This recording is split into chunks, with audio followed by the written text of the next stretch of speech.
वगैरह आती है तो मैं इंक्लूड कर देता हूँ, तो इसकी माजरत आज की क्लास के लिए। नेक्स्ट मैं क्या करता हूँ, इंपोर्ट करने के बाद अब दूसरा काम मैंने करना है, जो NLTK के अंदर बहुत सारी चीजें इंपोर्ट हो चुकी होंगी, लेकिन मुझे तो कोई स्पेसिफिक चीज ही चाहिए ना, और मुझे क्या चाहिए, वो वर्ड्स चाहिए जो मैं रिकॉग्नाइज कर सकूं और अपने पैराग्राफ में से डिलीट कर सकूं, लाइक ऑन ऑफ अदर वगैरह। तो मैं यहाँ पे रन करूंगा NLTK डॉट डाउनलोड। देखिए वो डाउनलोड आ गया हमारे पास, ठीक है। और डाउनलोड करूंगा, मैं इसको बताऊंगा कि भाई कौन से कीवर्ड डाउनलोड करने हैं, स्टॉप वर्ड्स। अब आपका एक क्वेश्चन होगा कि मुझे कैसे पता चल रहा है कि यहाँ पे स्टॉप वर्ड्स ही लिखना है, यहाँ पे डाउनलोड ही लिखना है। ये सारा कुछ यहाँ डॉक्यूमेंटेशन के ऊपर दिया गया है। आप डॉक्यूमेंटेशन पे जाएंगे, पढ़ेंगे, आपको सारी चीजें यहाँ पे क्लियर हो जाएंगी, ठीक है। लेकिन मैं यहाँ पे जाके नहीं पढ़ाऊंगा, यहाँ तो बहुत सारे टॉपिक हैं जो डिस्कस होने वाले हैं। मैं आपको वही पढ़ाऊंगा जो 99% यूज होते हैं। सिर्फ आपने उन टॉपिक्स को इसके अंदर मजीद डिटेल में आके पढ़ लेना, यानी कि इस डॉक्यूमेंटेशन पे आके उसको आपने मजीद डिटेल में पढ़ लेना, सिर्फ इन टॉपिक्स को जो मैं कवर करवा रहा हूँ। ये मैंने एक सेंटेंस लिखा, NLTK लाइब्रेरी थी जो इंपोर्ट की। इसको आप एस भी कर सकते हैं, लेकिन वो करने की जरूरत नहीं है, ऑलरेडी शॉर्ट फॉर्म के अंदर। डॉट डाउनलोड, मैंने इसे कहा भाई डाउनलोड करो किसको, स्टॉप वर्ड्स को। अब स्टॉप वर्ड्स जितने भी होंगे ना वो ये डाउनलोड कर लेगा। बाय डिफॉल्ट इसको बताया गया है कि स्टॉप वर्ड्स क्या होते हैं, ठीक है। अभी मैं आपको दिखाता हूँ कि ये कौन कौन से होते हैं। नेक्स्ट मैं इसमें से इंपोर्ट करूंगा, ये देखिए मुझे ये ऑटोमेटिकली सजेस्ट भी कर रहा है VS कोड, इसलिए मुझे थोड़ा सा ज्यादा अच्छा लगता है। और ये वाली जो एक्सटेंशन है ये मैं आपको बता दूंगा, आप थोड़ा सा कोड लिखे ना VS कोड में, वो समझ आता है आप आगे क्या करना चाह रहे हैं। तो वो टैब 9 भी हो सकती है, ऑटो इनकोडर्स भी आते हैं जो आप यूज कर सकते हैं। तो ये आपकी यानी कि बहुत ज्यादा हेल्प कर देता है, और ये रियल टाइम कोड जो है वो ले रहा होता है। तो यही मैंने कोड की लाइन लिखी थी, NLTK dot corpus import stop words. मैंने यहाँ पे स्टॉप वर्ड्स को डाउनलोड कर लिया, देन मैंने यहाँ पे इसको इंपोर्ट कर लिया, ठीक है। इसको मैं एग्जीक्यूट करता हूँ, ये 2 लाइन। उसने कहा भाई डाउनलोडिंग द पैकेज, पहला मैसेज है, उसने पैकेज डाउनलोड किया, और ये उसने मुझे पाथ बताया मेरे सिस्टम का, जहाँ पे जाकर उसने पैकेज रख दिया, और साथ ही उसने कहा कि package stock is already up to date, कि आपने जो पैकेज है दूसरी मतलब इंपोर्ट करें ऑलरेडी अपडेटेड है, आपकी दफा ये आएगा अनजिपिंग द पैकेज, ठीक है। इस तरह का कोई मैसेज आपको शो होगा। नेक्स्ट मैं जो स्टॉप वर्ड्स आए हैं इन्हें आपको दिखाता हूँ कि ये कौन से आए हैं, इनके प्रिंट करके ये दिखाता हूँ कि ये कौन कौन से वर्ड्स इसके अंदर आए हैं। तो जब मैंने कोई चीज प्रिंट करनी, मुझे उसके लिए एक वेरिएबल चाहिए होगा, तो मैं यहाँ पे एक वेरिएबल बना लेता हूँ। और आपने आज से ये भी नोट करना है कि मैं जितने भी वेरिएबल्स को नाम दूंगा वो सारे मीनिंगफुल होंगे, क्योंकि हमारे कोड के अंदर बहुत ज्यादा कम्प्लेक्सिटी आएगी। तो जो वेरिएबल का नाम है this should be meaningful, self explanatory, ठीक है। मैंने यहाँ पे लिख दिया इंग्लिश स्टॉप वर्ड्स, कि इसके अंदर वो स्टॉप वर्ड्स आ रहे हैं जो इंग्लिश के हैं। अब जब मैंने स्टॉप वर्ड्स को डाउनलोड किया ना, इसमें हर लैंग्वेज के स्टॉप वर्ड्स आ गए। जैसा इंग्लिश के अंदर इज है, दिस है, द है, इसका कोई मतलब नहीं। ऐसे ही हर लैंग्वेज के अंदर कोई ना कोई वर्ड्स होते हैं जिनका कोई मतलब नहीं होता। तो हमने टोकनाइजेशन करने से पहले उन वर्ड्स को एलिमिनेट करना होता है, निकालना होता है, ताकि टोकन्स के अंदर वो काउंट ना हो, क्योंकि उन्होंने तो हमें कोई फायदा नहीं देना। लिहाजा मैं यहाँ पे आता हूँ, अब मैं स्टॉप वर्ड्स जो ऊपर मैंने इंपोर्ट करवाया, स्टॉप वर्ड्स को लूंगा। ये देखें यहाँ पे मैंने इंपोर्ट करवाया ना इसको, स्टॉप वर्ड्स डॉट। किसी भी मेथड को एक्सेस करने के लिए हम डॉट नोटेशन का यूज करते हैं। मैंने जस्ट WR लिखा है तो उसने मुझे सजेस्ट कर दिया वर्ड्स की बात करें। यस मैं वर्ड्स की बात करूँ, और यहाँ पे मैं वर्ड्स की बात कर रहा हूँ इंग्लिश की। आप इंग्लिश की जगह पे स्पेनिश या कुछ और भी लिख देंगे, तो स्टॉप वर्ड्स के अंदर से वो स्पेनिश के वर्ड्स उठा के इस वेरिएबल के अंदर रख देंगे। ये करना करके इसलिए दिखा रहा हूँ कि आपको आइडिया हो कि कौन से वर्ड्स हमारे पास होते हैं। इसको मैं एग्जीक्यूट कर देता हूँ, कोई एरर नहीं आया, और मैं प्रिंट कर देता हूँ अपने इंग्लिश के वर्ड्स को कि इसने कौन कौन से वर्ड्स बाय डिफॉल्ट लिया, English stop words and this one. अब ये जो है ना हमारे पास आउटपुट ऐसे 1 लाइन में आ रही है, इसको मैं सारी को कॉपी कर लेता हूँ। Let me copy the output by right clicking here, और मैं यहाँ पे आके नोटपैड ओपन कर लेता हूँ, ताकि मैं उस पर पेस्ट करके आपको दिखा सकूँ कि ये वर्ड्स हमारे पास किस तरह वर्क करें। Let's check. अब ये सारे कीवर्ड्स हैं इंग्लिश के, जो कि ये NLTK लाइब्रेरी समिति है कि आप इनको फिल्टर कर दें, इनको निकाल दें अपने डेटा सेट में से, क्योंकि इनका कोई मतलब नहीं है। अब अगर NLTK पैकेज ना होता तो हमें ये सारे कीवर्ड्स खुद से इसे बताने पड़ते। आगे जाके मैं आज ये भी डिस्कस करूंगा कि जरूरी तो नहीं मुझे ये सारी निकालने। अब फॉर एग्जाम्पल मेरे डेटा सेट के अंदर आफ्टर का कीवर्ड बड़ा इंपॉर्टेंट है, तो यहाँ तो लिखा हुआ है कि आफ्टर को निकाल दो, तो मैं इसमें से आफ्टर को रिमूव कर दूंगा। और फॉर एग्जाम्पल मेरे पास कोई और वर्ड आ रहा है जो मैं नहीं लेना चाह रहा, फॉर एग्जाम्पल टैग फैंटम आ रहा है जी, डेटा सेट में बार बार टैग फैंटम आ रहा है, मैं चाहता हूँ उसको भी रिमूव करना।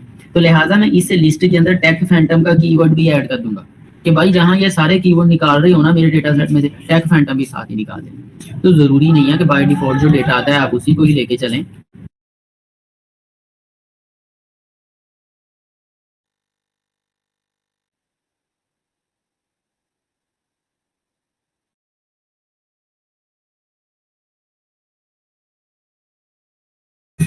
जरूरी नहीं है कि बाय डिफॉल्ट जो डेटा आ रहा है उसी को लेके चलें, आप अपनी मर्जी से डेटा भी ऐड कर सकते हैं। तो आप देख लें ये सारी प्रोपोजिशंस हैं, ये सारे वर्ब्स हैं, आफ्टर, अबव, सच, सम, अदर, इनका कोई मतलब नहीं है, ठीक है जी। तो ये वाले मैंने अपने पैकेज के अंदर यहाँ पे रख लिए। यहाँ तक आपको समझ आई है जो मैंने बात की? Yes sir. अब अभी मैं ना इसके अंदर चेंज नहीं करूंगा, ये जो स्टॉप वर्ड्स बाय डिफॉल्ट है ना हम इसी को ही रहने देंगे और कुछ सेंटेंसेस लिख के उसमें से ये वर्ड्स रिमूव कर देंगे। फिर बाद में मैं आपको इसको मॉडिफाई करके दिखाऊंगा। रियल टाइम ऐसे ही काम होता है। रियल टाइम आपने अपने डेटा सेट में ये फर्ज है कि हर सूरत ये वाले वर्ड निकाल देने, चाहे आप किसी भी डोमेन में काम करें, किसी भी मॉडल को ट्रेन करने के लिए जब आपने प्री प्रोसेसिंग करनी, ये सारे वर्ड किसी काम के नहीं होते, ठीक है। इसी वजह से ये लाइब्रेरी बनाई गई है। हाँ, इसमें से कोई अगर काम का है तो आप उसे पॉप कर दें या रिमूव कर दें, डिलीट कर दें, या आप अपेंड कर दें। टैग फैंटम जैसे मैं अपेंड करना चाह रहा हूँ इस लिस्ट के अंदर कि भाई उसको भी रिमूव करना है डेटा सेट से।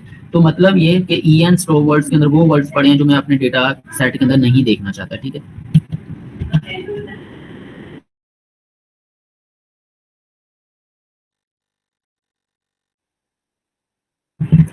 ठीक है जी। आगे हम एक सेंटेंस लिखते हैं अपने से। पहले मैं छोटा सा एक सेंटेंस लिखूंगा, फिर आगे मैं फर्दर जो है वो उस चीज को एलैबोरेट करूंगा। मैं सेंटेंस का वेरिएबल ही बना लेता हूँ। अब इसमें मैं एक सेंटेंस लिखता हूँ अपनी मर्जी का, आप भी अपनी मर्जी का लिख देता हूँ। मैं कहता हूँ it was too late to go for a walk. ये मैं अपनी मर्जी से ही जो है वो सेंटेंस लिख रहा हूँ, ठीक है। लेट्स टॉक अबाउट यू, ठीक है, माई सेल्फ। ये मैंने कुछ कीवर्ड ना जानबूझ के ऐड किए, जैसे आप यहाँ पे देखें माई सेल्फ लिखा हुआ, मैंने यहाँ माई सेल्फ ऐड कर दिया, ठीक है। अब इसके अंदर वॉक का कीवर्ड नहीं होगा, इस डेटा सेट में ऑब्वियसली नहीं होगा। गो का कीवर्ड नहीं होगा। लिहाजा जैसे मैं कल खुद से एक इंग्लिश का सेंटेंस लिख के उसको फिल्टर आउट करके लिख रहा था, अब वो ये सेम काम हमने ऑटोमेट कर दिया।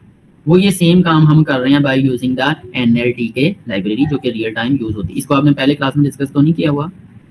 No sir. क्योंकि ये मैं आपको जितने पढ़ा रहा हूँ ये सारा प्रोडक्शन लेवल का रियल टाइम यही यूज होना है। जब हमने मॉडल ट्रेन करना है यही चीजें ऐसी यूज होती हैं। और आप किसी डेवलपर से भी जाके पूछें, और पूछा करें, ये अच्छी बात है, उन्हें पूछा करेंगे हम ये पढ़ रहे हैं, ये कर रहे हैं, ताकि वो आपको गाइडलाइन दे के हाँ ठीक चल रहे हैं या कैसे। ओके, मैंने इसे एग्जीक्यूट कर दिया, सेंटेंस एक वेरिएबल बन गया, उसके अंदर ये सेंटेंस है। अभी तो मैं खुद बना रहा हूँ। हमने जब मॉडल ट्रेन करते हैं हमारे पास फाइल्स आती हैं, .csv फॉर्मेट के अंदर आ जाती है, .tsv फॉर्मेट के अंदर आ जाती है, वो भी हम डिस्कस करेंगे और उसको भी देखेंगे। अब जो मैं लाइन यहाँ पे लिखने लगा हूँ ये मैं पहले एक गो में लिख दूंगा, ठीक है, और ये प्योरली प्रोडक्शन लेवल का कोड है। फिर बाद में हम इसे 1 by 1 डिस्कस करेंगे कि ये हुआ क्या है। आप में से जिसकी पाइथन पे अच्छी प्रैक्टिस होगी वही समझ सकेगा कि ये क्या हुआ, ठीक हो गया जी। पहले मैं वेरिएबल बना लेता हूँ। अब इस वेरिएबल को मैं नाम देता हूँ सेंटेंस नो स्टॉप वर्ड्स। देखो मैंने कितना अच्छा वेरिएबल को नाम दिया कि ये भाई इसके अंदर वो सेंटेंस पड़ा हुआ है जिसके अंदर कोई स्टॉप वर्ड नहीं आता।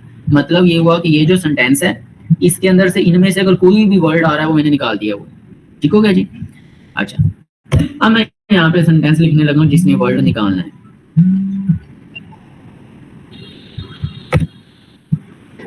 डॉट ज्वाइन का मेथड पढ़ा हुआ है आपने स्ट्रिंग्स के अंदर? ज्वाइन का मेथड पढ़ा हुआ है?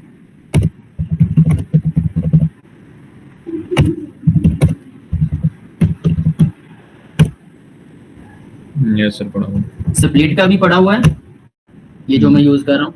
जी जी पढ़ा हुआ। चलो अब वो रियल टाइम यूज करता हुआ आप देख रहे हैं कि इसको कैसे रियल टाइम यूज किया जा सकता है। Split if word not in stop words, ठीक है, मैं ये लिखना चाहता हूँ स्टॉप वर्ड्स। और मेरे पास यहाँ पे ये वेरिएबल का नाम ये नहीं है, ये मैंने ऑटो सिलेक्शन ले लिया, लेकिन वेरिएबल का नाम हमारे पास क्या है? EN स्टॉप वर्ड्स, ठीक है, इंग्लिश के स्टॉप वर्ड्स। अब ये मैंने सेंटेंस लिखा है, इसे कहते हैं लिस्ट कंप्रीहेंशन, ठीक है। इसके अंदर हो क्या रहा है, मैंने एक एम्प्टी स्ट्रिंग लिया, डॉट ज्वाइन, मैंने उसे कहा कि भाई ज्वाइन कर दिया जाए इस एम्प्टी स्ट्रिंग को, किसके साथ? This is a temporary variable word for word, यानी कि ये इतनी ना फॉर लूप है, इतनी, ठीक है। यानी कि हमने इसमें क्या किया कि भाई सेंटेंस को लो, सेंटेंस क्या है? ये डॉट स्प्लिट। स्प्लिट क्या करता है? ये कीवर्ड्स को स्प्लिट करता है ऐसे, ये स्पेस से पहले ये। और मैंने स्प्लिट को कहाँ पे बताया कि भाई स्पेस पे स्प्लिट करना है, यहाँ पे। समझ रहे बाद में? स्प्लिट को आपने खुद से बताना होता है कि आपका डेलीमीटर क्या है, किस तरह वो स्प्लिट होता है, ठीक हो गया जी। मैंने यहाँ से बताया कि भाई स्प्लिट करो इसको और टेम्परेरी वेरिएबल वर्ल्ड के अंदर रखो।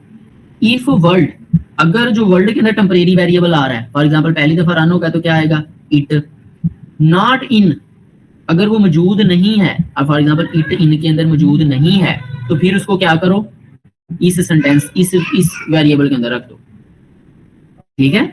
अगर इट मौजूद है, नहीं रखो। फॉर एग्जांपल अब दूसरे पे आते हैं, टू, या यहाँ पे मैंने लिखा माई सेल्फ, ये माई सेल्फ पे आएगा, माई सेल्फ आया, इसने सेंटेंस को स्प्लिट किया, स्प्लिट करने से क्या कीवर्ड है हमारे पास, माई सेल्फ। माई सेल्फ को इसने रखा वर्ल्ड के टेम्परेरी वेरिएबल के अंदर, टेम्परेरी वेरिएबल के अंदर आके उसने चेक किया इफ कंडीशन से, इफ वर्ल्ड नॉट इन, अगर वर्ल्ड नहीं है, वर्ल्ड क्या था हमारे पास, माई सेल्फ, ये तो हमारी कंडीशन क्या होगी, ट्रू। उसने कहा भाई माई सेल्फ के अंदर मौजूद है, लिहाजा वो ज्वाइन नहीं करेगा।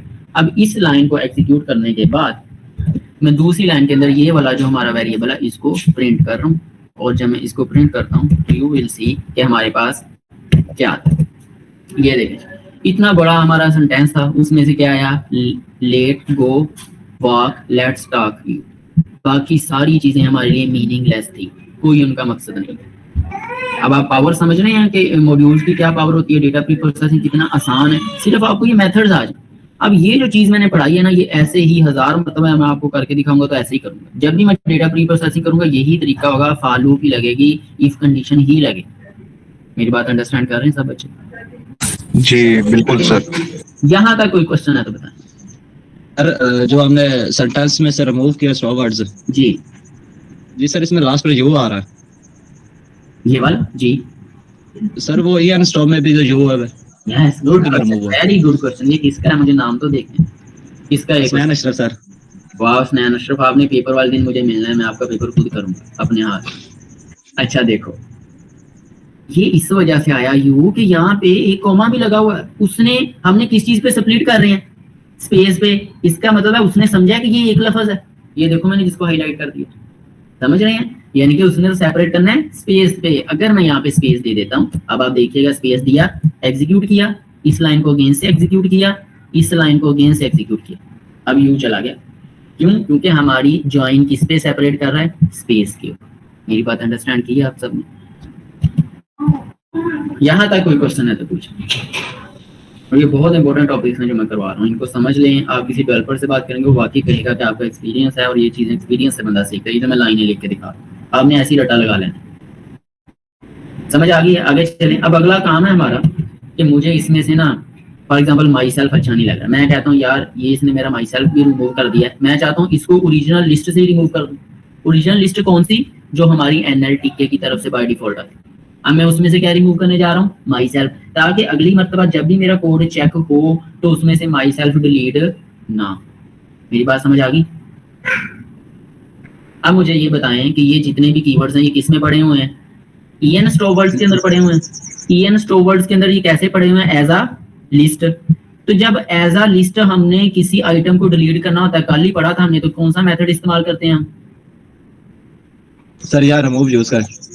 यस, रिमूव यूज करेंगे, बिल्कुल। देखें आपको पहले ही आता है, तो मकसद होता है सिर्फ करके दिखाना। बच्चों को बहुत कुछ पहले ही आता होता है, हमें इस चीज का एक्सपोजर ही नहीं दिया जाता है, ठीक है। आप देखें जो आपने बताया बिल्कुल ठीक बताया। तो मैं यहाँ पे आता हूँ, पहले मैं अपने इस वेरिएबल को कॉल करूंगा जो क्या आता है हमारे पास, ईएन स्टॉप वर्ड्स। इसके अंदर सारे स्टॉप वर्ड्स पड़े हैं, मैं प्रिंट करके भी दिखा देता हूँ, ये देखो ये सारे पड़े हुए। अब मैं इसके अंदर डॉट रिमूव करता हूँ, और रिमूव मैं क्या कर रहा हूँ, माई सेल्फ। मुझे माई सेल्फ अच्छा नहीं लग रहा, मैं चाह रहा हूँ कि अगेन जब मेरा कोड रन हो तो उसमें से माई सेल्फ को ये इग्नोर ना कर, माई सेल्फ। जब मैंने ये एग्जीक्यूट कर दिया, अब मैं अगर ईएन स्टॉप वर्ड्स को अगेन से प्रिंट करता हूँ, आप देखेंगे यहाँ पे आपको आवर सेल्फ तो नजर आ रहा है, माई सेल्फ नजर नहीं आ रहा। ठीक हो गया। अब मैं ये जो ऊपर वाला कोड है, अब हमारा ईएन अपडेट हो चुका है ना, लिहाजा बैटरी ओके, लिहाजा यहाँ पे आके अगर मैं प्रिंट ईएन करूंगा तो आप देखेंगे यहाँ से माई सेल्फ चला गया। अब मैं इस सेंटेंस को अगेन से एग्जीक्यूट कर दूं, वैसे जरूरत नहीं थी। अब मैं इस सेंटेंस को अगेन से एग्जीक्यूट करता हूँ, क्योंकि हमारे ईएन स्टॉप वर्ड जो है वो अब न्यू अपडेटेड है। फाइन, मैं इसको एग्जीक्यूट करता हूँ। अब मैं अगेन से इस सेंटेंस को एग्जीक्यूट करता हूँ, तो आप देखेंगे यहाँ पे मेरे पास माई सेल्फ भी आ गया। माई सेल्फ क्यों आ गया? क्योंकि मैंने इस लिस्ट से ही रिमूव कर दिया था। फिर जब इसने इस कोड का यूज करते हुए इसको चेक किया तो उसने कहा माई सेल्फ भी मैंने लेना। तो इस तरह बाय डिफॉल्ट जो कोड आता है उसके अंदर अपनी मर्जी के कीवर्ड्स ऐड कर सकते होते हैं। बताएं जी, समझ आइए?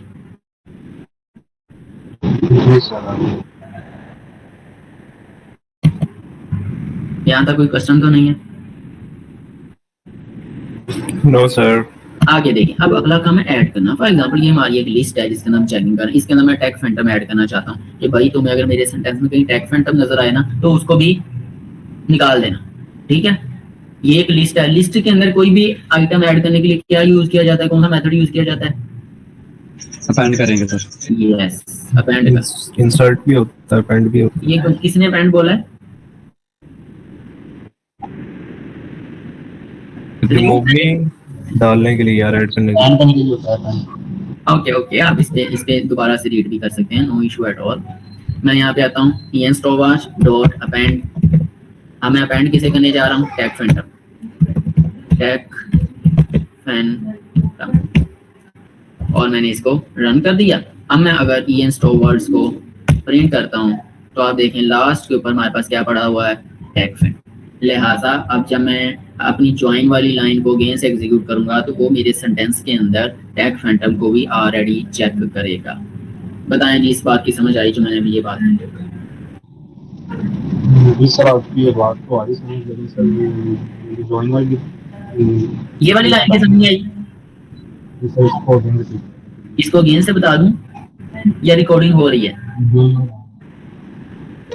आई हाईली रिकमेंड कि आप मेरी ये रिकॉर्डिंग सुने। अगर फिर भी नहीं समझ आता ना, हो सकता है मेरे समझ आपकी समझ में ना आ रही हो मेरी बात, आपने क्या करना है, इसको जस्ट कॉपी करना है, इसको ChatGPT को देख के ना भाई ये समझा दो, वो आपको बहुत बेहतर अंदाज में समझा देगा। लेकिन मैं अगेन से समझाता हूँ आपको। देखो ये मैंने लिखा है कि लिस्ट कंप्रीहेंशन, जब तक आपकी लिस्ट कंप्रीहेंशन के ऊपर प्रैक्टिस नहीं हो ना, ये होता है शॉर्ट वर्ड कोड, जिसे हम कंप्रीहेंशन कहते हैं ना, वो होता है शॉर्ट वर्ड कोड। यानी कि वो शॉर्टकट्स होती हैं, जिसका एरो फंक्शन होता है हमारे पास, वो शॉर्ट फंक्शन होता है, जबकि एक्सप्लिसिटली हम फंक्शन को जैसे डिफाइन करते हैं वैसे ही डिफाइन करते हैं, ठीक है। इसमें फॉर लूप यूज हो रही है, प्लस फॉर लूप के अंदर नेस्टेड इफ स्टेटमेंट यूज हो रही है। आप अगर असाइनमेंट्स देखें ना जो मैंने शेयर की थी, तो उसके अंदर ये चीजें जो हैं ये डिस्कस हुई हैं असाइनमेंट्स के अंदर, कि आप कंप्रीहेंशन लिस्ट बना रहे हैं, फिर टपल के अंदर भी आ रहा था आप कंप्रीहेंशन कर रहे हैं। तो ये कंप्रीहेंशन का टॉपिक होता है as a developer you are supposed to write down this kind of code. As a developer आप सपोज किया जाता है कि आप ऐसा कोड करेंगे, और ये प्रैक्टिस होता है जब आपकी फॉर लूप की अच्छी प्रैक्टिस होगी, इफ कंडीशन पे अच्छी प्रैक्टिस होगी, फिर आप इसको मर्ज कर से लिख सकते हैं, ठीक है। इसमें आपको कोई कॉलन नहीं लगाना पड़ता। ये ऐसे होता है जैसे हम इंग्लिश लिख रहे हैं, जो एज अ डेवलपर ये आप तभी लिख सकेंगे जब आपकी बेसिक फॉर लूप पे अच्छी प्रैक्टिस होगी, इंडेंटेशन का आइडिया होगा, कॉलन का आइडिया होगा, और वो सारी चीजों का आपको आइडिया। यहाँ तक ओके, समझ आ गया? आगे मूव करें जी। जी सर। अब मैंने आपको इसमें क्या करके दिखाया, एक तो मैंने ये लगा के दिखा दिया अपेंड करके, और एक मैंने आपको रिमूव करके दिखा दिया कि किस तरह हम एनएलटीके का यूज करते हुए ये चीजें करते हैं। अच्छा,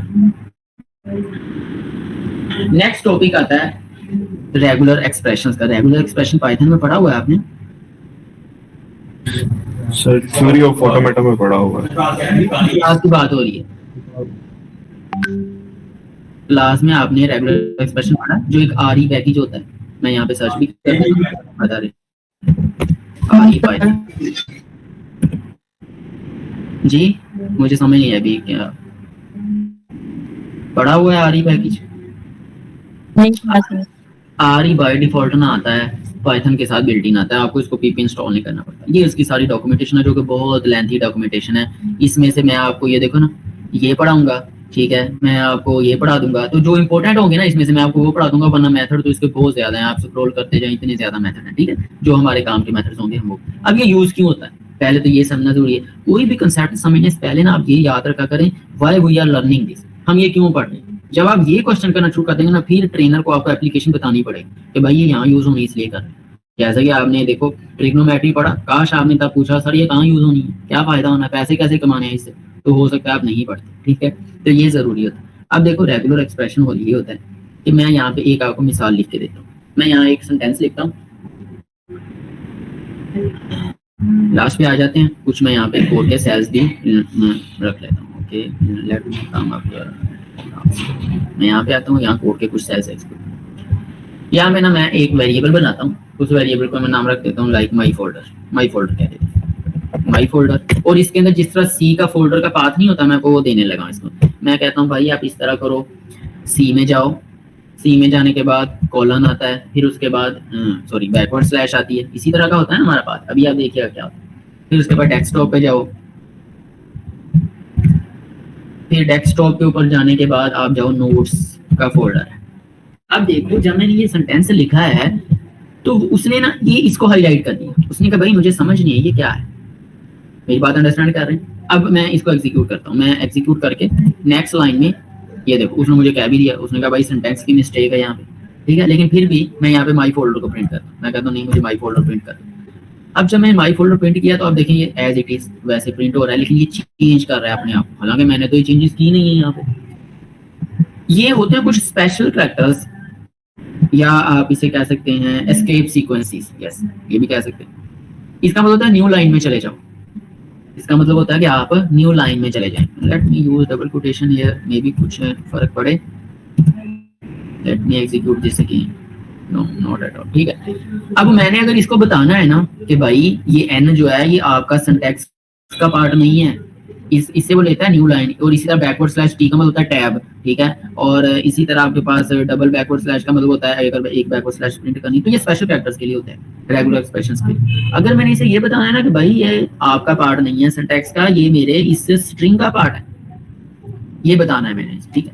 इसे ये बताने के लिए let me apply a thing, late me execute this again and again.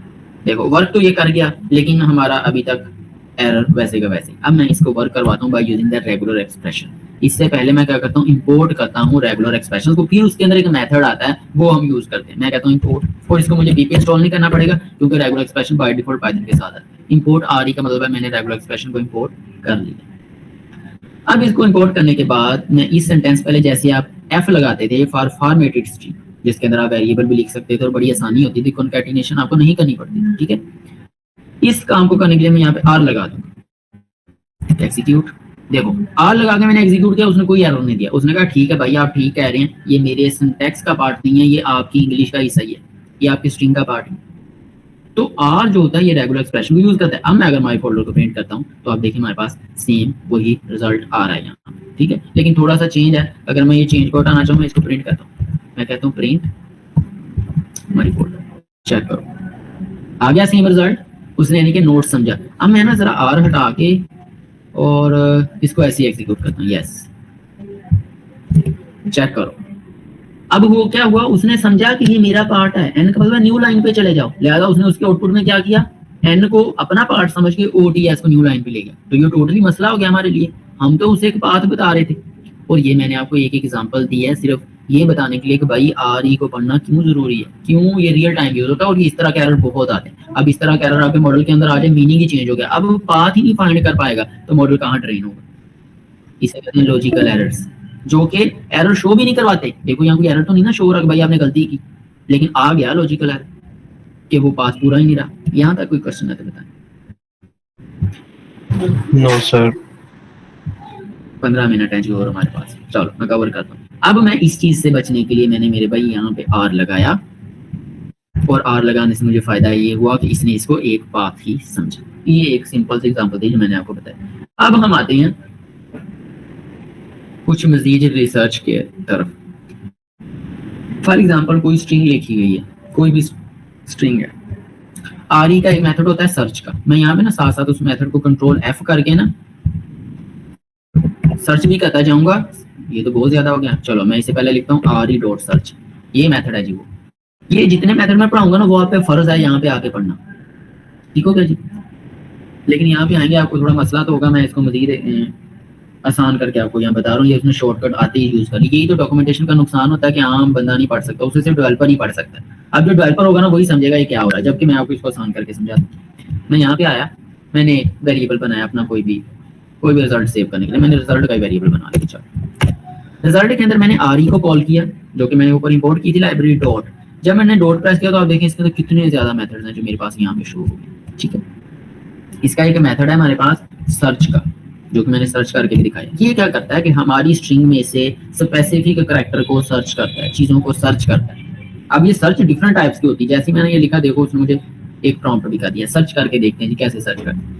पहली चीज जो हमने इसे बतानी होती है वो कीवर्ड होता है जिसे हम सर्च करें। जैसे फाइंड एंड रिप्लेस आप यूज करते हैं ना माइक्रोसॉफ्ट वर्ड के अंदर या वैसे क्रोम के अंदर कंट्रोल F करके, कि पहले वो फाइंड करता है फिर रिप्लेस करता है, लेकिन यहाँ सिर्फ वो फाइंड कर रहा है और बता रहा है। मैं यहाँ पे लिख देता हूँ, फॉर एग्जाम्पल मैं लिख देता हूँ pattern.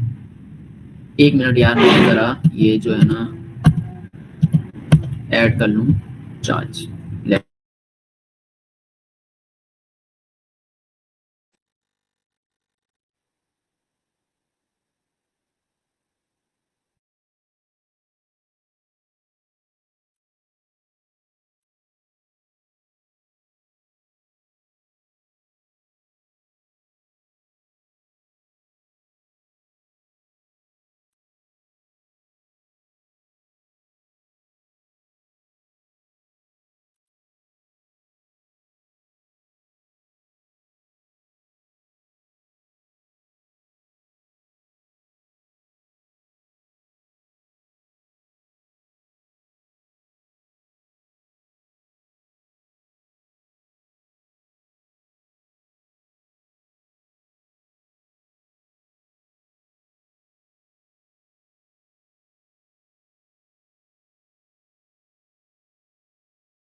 Sorry for the interruption, ये जरा हमने लगाना था। अभी मेरे पास 12 मिनट है तो मैं इसमें कंक्लूड करने की कोशिश करूँगा। आज मैं ये एक ही लिंक शेयर करूँगा क्योंकि मैं कहीं हूँ तो इस वजह से ना ज़्यादा शेयर नहीं कर सकूँगा। चलें, ठीक है सर, बाकी हम खुद एक्सप्लोर कर लेंगे, अगर कुछ इशू हुआ तो फिर जी। जिसको भी हुआ वो आपसे डीएम में पूछ लेगा। बिल्कुल, आप मुझे मैसेज कर सकते हैं। और दूसरा है कि ये चीज़ें मैंने करवानी है, खुद भी करवानी है मैंने। जैसे आरी पैकेज अभी हमने आज स्टार्ट किया ना, इसके जितने भी मेथड ज़रूरी है ना, ये सारे तो जरूरी नहीं है ना जो हमें वो सर्च बार पे दिखा रहा है लाइक दिस वन, इसके जितने भी जरूरी हैं यूज करके दिखाऊंगा मैं आपको कि यार यहाँ होते हैं। फिर जब हम कल को एप्लीकेशंस बना रहे होंगे, काम कर रहे होंगे, आप यूज करके देख रहे होंगे।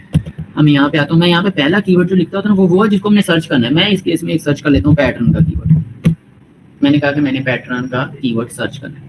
दूसरी चीज जो हमें दूसरा प्रोवाइड करते हैं वही देखो यहाँ फ्लैग भी करा हुआ है कि स्ट्रिंग प्रोवाइड करते हैं जिसमें से उसने सर्च करना है।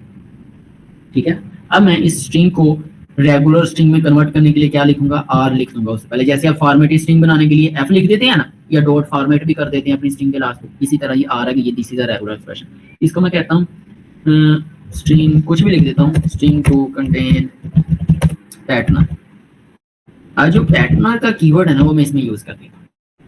ठीक हो गया जी, ये मैंने एक सेंटेंस लिखा, इसको मैंने सेव कर दिया रिजल्ट के अंदर, इसको एग्जीक्यूट किया। यहाँ पे मैं प्रिंट करता हूँ रिजल्ट कि हमें क्या आता है, प्रिंट रिजल्ट। ये देखो उसने मुझे आउटपुट दिया कि भाई मैच कर गया है क्या, पैटर्न। ये जो पैटर्न है वो इसके अंदर मौजूद है, वो मैच कर रहा है। लिहाजा जब भी आपने अपने किसी डेटा सेट के अंदर कोई चीज सर्च करनी होती है, रेगुलर एक्सप्रेशन में से कन्वर्ट करके आप डॉट एससी ये कर रहे होते हैं। अब फॉर एग्जांपल मैंने ऊपर एक सेंटेंस लिखा था, let me copy this sentence as well. मैं इस सारे सेंटेंस को कॉपी करता हूँ,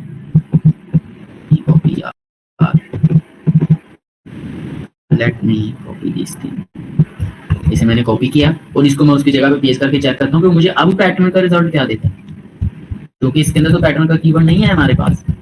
ये देखिए, हाँ मैं अगर इसको एग्जीक्यूट करता हूँ अगेन से इस लाइन को एग्जीक्यूट करता हूँ तो हमारे पास रिप्लाई क्या आया, नहीं। उसमें कहा भाई पैटर्न का कीवर्ड मौजूद ही नहीं है। और अगर यहाँ पे मैं लिख देता हूँ लेट, ठीक है, एग्जीक्यूट करता हूँ अगेन से इसे एग्जीक्यूट करता हूँ तो उसने मुझे बताया कि भाई मैच कर गया हमारे पास लेट। ये स्पैन क्या होता है, ये मैथ ऑब्जेक्ट, ये सारी चीजें डिस्कस कर रहे होंगे आगे जाके जब हमने फंक्शनल लेवल का कोड करना ऑब्जेक्ट ओरिएंटेड के अंदर रहते हो, फिर हम ये चीजें जो है ये डिटेल्स से। ये सर्च था जी आपके पास एक मेथड जिसके थ्रू आप सर्च कर रहे होते, ठीक है। अच्छा मैं कुछ मेथड्स के नाम बोल देता हूँ जो आपने कल को खुद पढ़ के आने हैं, लेकिन मैं फिर भी क्लास में पढ़ाऊंगा, पढ़ के आए या ना आए फिर भी मैं पढ़ाऊंगा, लेकिन अगर पढ़ के आ जाएंगे तो एटलीस्ट आपको अच्छी समझ आ जाएगी, ठीक है। अभी मैं नाम बोल रहा हूँ क्योंकि टाइम शॉर्ट है हमारे पास। दूसरा मेथड है जो मेरे नजदीक इंपॉर्टेंट है वो है सब का, RE.SUB। यहाँ मैं लिख देता हूँ, ये आप नोट कर लें अपने पास, क्योंकि जब तक रिकॉर्डिंग नहीं आएगी आप वेट करते रहेंगे कि सर ने क्या बताया। RE.SUB ये मेरे नजदीक एक इंपॉर्टेंट मेथड है, ये भी मैं कल को पढ़ाऊंगा, आप उससे पढ़ सकते हैं। फिर एक और मेथड था हमारे पास RE.compile, हाँ वो भी होता है, इसका डिफरेंट। लेकिन असल चीज मैंने आपको समझानी है ये। अभी तो मैं एक वर्ड चेक कर रहा हूँ ना, आप ये भी चेक कर सकते हैं, इसमें से वो सेंटेंस दे दो जो आई से स्टार्ट हो रहा है, इसमें से वो सेंटेंस दे दो जो लास्ट में उसके ओ आ रहा है या कुछ भी या फुल स्टॉप आ रहा है। देयर आर मल्टीपल कंडीशंस जो कि यहाँ पे बताई गई हैं लाइक दिस वन। तो ये सारी कंडीशन जो है ना ये हम कल को देख रहे होंगे कि ये किस तरह फ्लैग्स लगते हैं। ये देखो ये सारी दी गई हैं कि भाई एन का मतलब न्यू लाइन होता है, एफ का मतलब फॉर्मेटेड होता है, टी का मतलब टैब होता है, और ये कल को हम सारी